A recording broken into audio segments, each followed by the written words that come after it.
One final installment of the McCue Report as we take our show on the road, so to speak, just down the road from the McCue Center here at Scott Stadium, where they are getting set to paint the field behind us, and no surer sign of a oncoming season opener than painting the field. I'm Dave Koehn, voice of the Cavaliers, joined by Director of News Content for VirginiaSports.com, Jeff White. And Jeff, yeah, this is that feel of fall. It's not quite in the air today. The temperature's expected to drop, and it will be football weather come Saturday. Yeah, finally. It's been a long time since we've had football weather in Charlottesville.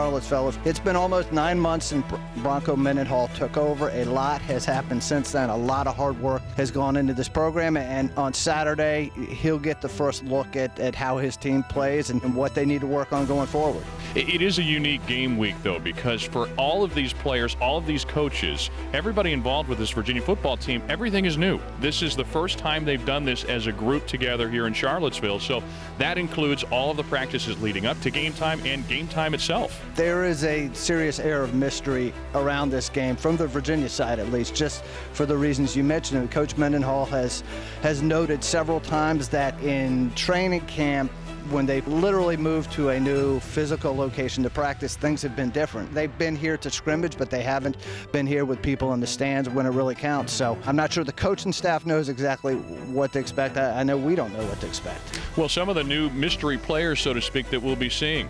Linebacker is one place that we really look at. You look at Chris Peace. He's a guy who has seen very limited time. You're talking about a guy who's seen no time. Corey Jones will be starting on that opposite side at linebacker. Guys like that, how do they respond in their first game? There are a number of people, particularly on the defensive side of the ball. I think on offense, other than the fact that the quarterback is new and was at East Carolina several months ago, there are a lot more familiar names on that side. They are adapting to a new offense. How that goes, we'll have to see. But in Donnie Dowling, Andre Lavroni, Taquan Mizell, Albert Reed, Jackson Mateo, Evan Butts, there's a lot of familiar names on that side of the ball. I think the defense really will bear watching Saturday. And they're going to be tested. There's no question about it. When you look at this Richmond team, this is a team, yes, they're an FCS team, but they are also predicted to finish in the top 5 of the FCS nationally for the first time since 2009. You're looking at 10 different players, all conference players from a season ago that are back for Danny Rocco, who knows Virginia well. Yeah, and I know you've spent a lot of time breaking down Richmond. When you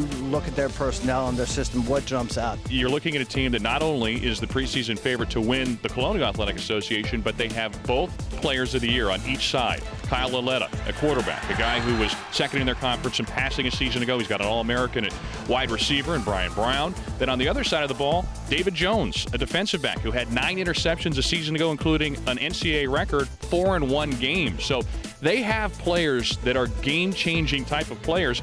2 years ago, Virginia plays Richmond. Actually was outgained in that game, but forced 7 turnovers. Right. Turnovers in these types of games. The X factor. They are. Absolutely. Danny Rocco is a familiar name to UVA fans, not only because his nephew Michael Rocco played quarterback here. Danny Rocco was an assistant on the most successful teams that Al Groh had at Virginia before moving on to Liberty, where he did a great job, and now he's at Richmond, where he's continued that program's tradition to success. And one thing that jumps out to me is I don't think Richmond, its players, its coaches, will be intimidated coming in this atmosphere. And FCS teams live for these opportunities. If they can get a scalp from an FBS team, it goes up in the locker room, it goes up in the stadium there. So they really have nothing to lose. If they win, it's something they'll remember forever.